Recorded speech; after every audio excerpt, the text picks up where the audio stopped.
할렐루야.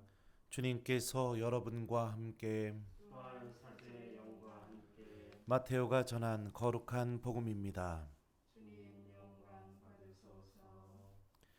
그때에 예수님께서 제자들에게 이런 비유를 들어 말씀하셨다. 하늘나라는 저마다 등을 들고 신랑을 맞으러 나간 10처녀에 비길 수 있을 것이다. 그 가운데 5은 어리석고 5은 슬기로웠다. 어리석은 처녀들은 등은 가지고 있었지만 기름은 가지고 있지 않았다. 그러나 슬기로운 처녀들은 등과 함께 기름도 그릇에 담아 가지고 있었다. 신랑이 늦어지자 처녀들은 모두 졸다가 잠이 들었다. 그런데 한밤중에 외치는 소리가 났다. 신랑이 온다. 신랑을 맞으러 나가라. 그러자 처녀들이 모두 일어나 저마다 등을 챙기는데 어리석은 처녀들이 슬기로운 처녀들에게 우리 등이 꺼져가니 너희 기름을 나누어 다오 하고 청하였다. 그러나 슬기로운 처녀들은 안 된다. 우리도 너희도 모자랄 터이니 차라리 상인들에게 가서 사라 하고 대답하였다. 그들이 기름을 사러 간 사이에 신랑이 왔다. 준비하고 있던 처녀들은 신랑과 함께 혼인잔치에 들어가고 문은 닫혔다. 나중에 나머지 처녀들이 와서 주인님, 주인님, 문을 열어주십시오 하고 청하였지만 그는 내가 진실로 너희에게 말한다. 나는 너희를 알지 못한다 하고 대답하였다. 그러니 깨어 있어라. 너희가 그 날과 그 시간은 모르기 때문이다. 주님의 말씀입니다. 그리스도님 전이합니다. 오소서 성령님. 살아나게 하소서. 준비하고 있던 처녀들은 신랑과 함께 혼인잔치에 들어가고 문은 닫혔다.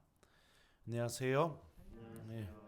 어제 복음에 이어서 오늘도 예수님께서는 우리가 종말을 어떻게 준비해야 되는지, 세상 마지막 날에 우리에게 다가올 하느님 나라를 어떻게 준비해야 되는지에 대해서 알려주고 있습니다. 성서학자들은 마테오복음 24장과 25장은 종말 담화라고 이렇게 이야기합니다. 오늘 복음에서 예수님께서 우리에게 정말로 중요하게 우리가 간직해야 될 게 무엇인가? 바로 준비하는 신앙생활을 살으라고 우리에게 알려주고 있죠. 우리 교우 여러분들도 지금까지 살면서 많은 것들을 준비하면서 살아왔고 또 살아가고 있다고 생각합니다. 예를 들어서 여행을 앞두고 있다면, 특히 요즘은 코로나 때문에 해외여행 못 가지만요, 더군다나 더 해외여행을 앞두고 있다면 준비하겠죠. 그죠? 내가 어디에 가서 무엇을 먹을지, 이 나라에 가면은 꼭 이거를 사가지고 와야 된다. 또 여기 가서 꼭 사진을 찍어야 된다. 그런 것을 알아야 여행이 더 즐겁고 의미 있는 여행이 될 수 있을 거라고 생각이 됩니다. 또 시험을 앞두고 있다면 또 열심히 시험 공부를 준비해야겠죠. 준비하지 않고 시험 전날 아니면 2, 3일 전에 벼락치기 공부하면 어떻게 된다고 제가 얘기했었죠. 벼락 맞습니다. 시험 보다가. 그러기도 하고 또 뭐 내가 좋은 직장을 가고 싶으면 그 직장에 들어가기 위한 준비들을 해야겠죠. 이처럼 우리들은 삶 안에서 많은 준비들을 하고, 그 준비를 하는 이유가 무엇이냐?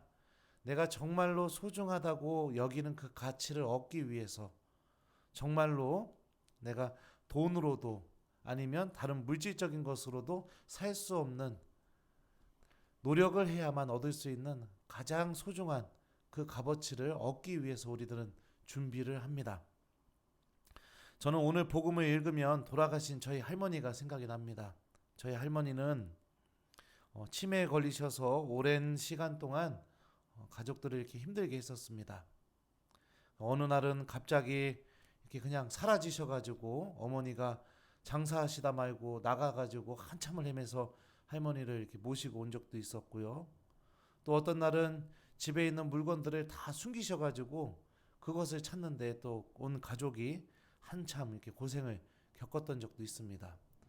그런데 그렇게 할머니가 가족들을 힘들게 했지만 항상 한결같이 정신이 똑바로, 그러니까 정신이 온전해지는 순간이 있었습니다.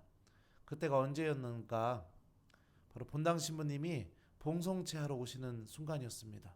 할머니는 아무리 치매에 걸리셨어도 신부님의 이 로망카라, 이거 보이시죠? 요거를 보는 순간 무릎을 꿇고 성호를 그으면서 기도손을 하고 이렇게 신부님을 맞이하셨습니다. 참 신기할 정도로 기도문도 못 외우실 줄 알았는데 신부님과 함께 그 봉성체 예절 안에서 주님의 기도도 또박또박 외우시고 또 고백의 기도도 또박또박 하시고 성체를 받아 모실 때도 정말 치매가 안 걸리신 분처럼 두 손을 모아서 이렇게 정성스럽게 받아 모시고 했던 그런 할머니의 모습이 항상 기억이 납니다. 평상시에 하느님을 내가 믿어왔고 또 기도하는 삶을 유지했기 때문에 내가 아무리 치매에 걸렸어도 하느님께서 나를 찾아오시는 그 순간에 우리 영혼이 본능적으로 그렇게 하느님을 맞이하게 되는 모습이 아니었을까, 그런 생각이 들죠.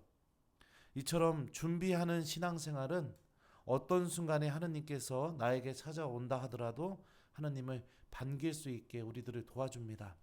하지만 준비 없는 신앙생활, 벼락치기 신앙생활, 임기응변 신앙생활, 내가 무슨 일이 닥쳐야만 기도하는 신앙생활, 그런 신앙생활은 우리가 뿌리를 내리지 못하게 만들고 내가 원하는 것만 그 순간에 얻게 되면 금세 하느님께 등을 돌리고 하느님과 아무 상관없이 살아가는 삶으로 다시 우리들을 인도할 뿐이죠. 오늘 복음에서 슬기로운 처녀들과 어리석은 처녀들을 명확하게 구분짓는 기준이 뭐였습니까?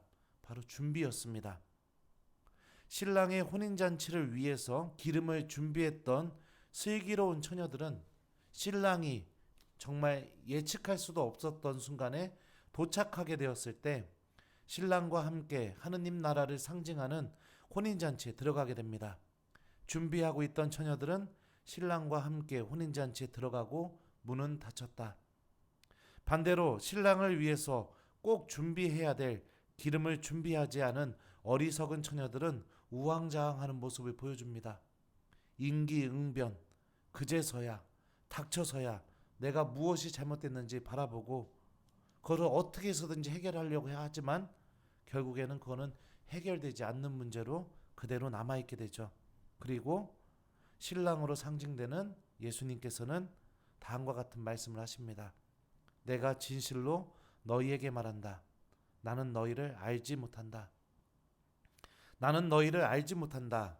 이 그리스말 원문을 보면 이 말은 단순히 내가 너희가 누군지 모른다 이런 의미만이 담겨 있는 게 아닙니다. 나는 너희와 아무 상관이 없다. 나는 너희와 아무 관계가 없다. 이런 의미도 함께 담겨 있는 말이죠.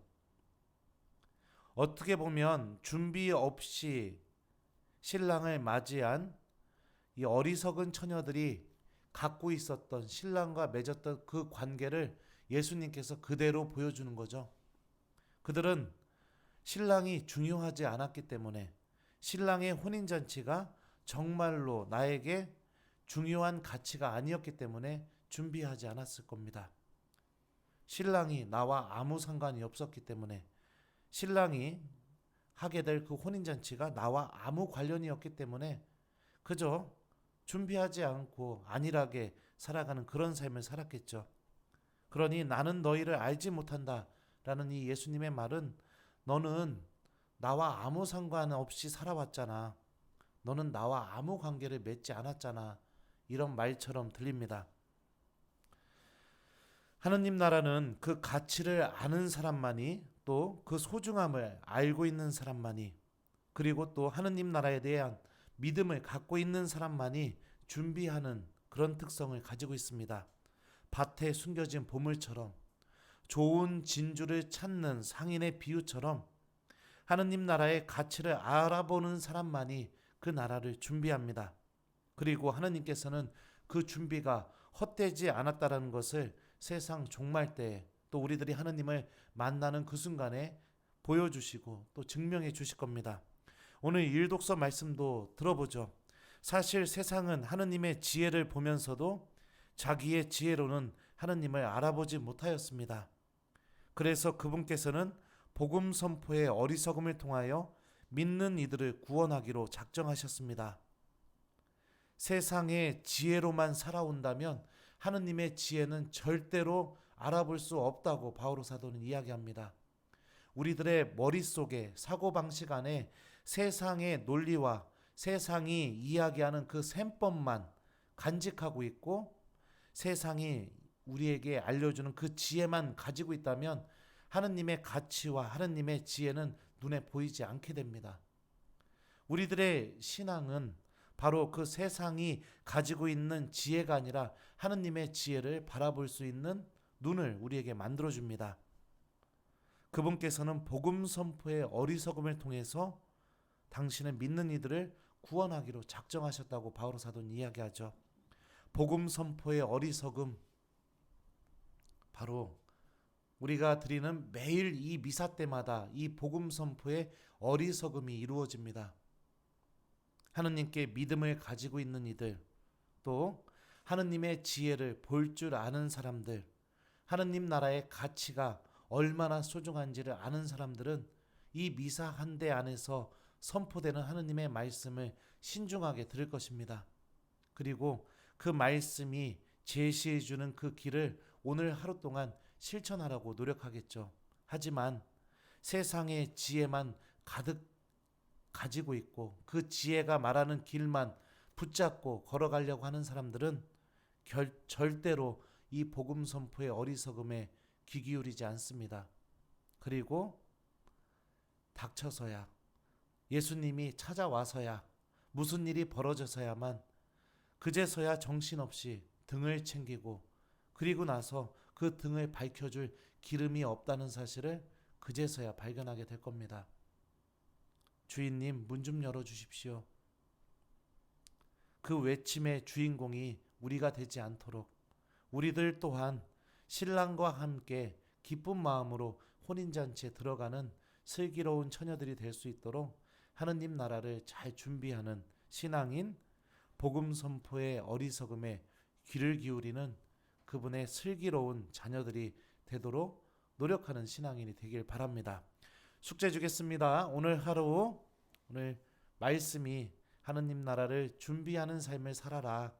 그리고 그 삶은 복음 말씀을 귀 기울여 듣는 삶에서부터 시작이 된다. 그렇게 준비해라 라고 알려주고 있죠.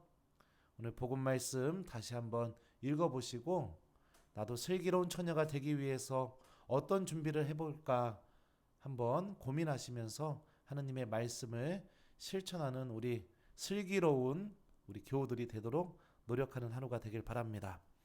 준비하고 있던 처녀들은 신랑과 함께 혼인잔치에 들어가고 문은 닫혔다. 아멘.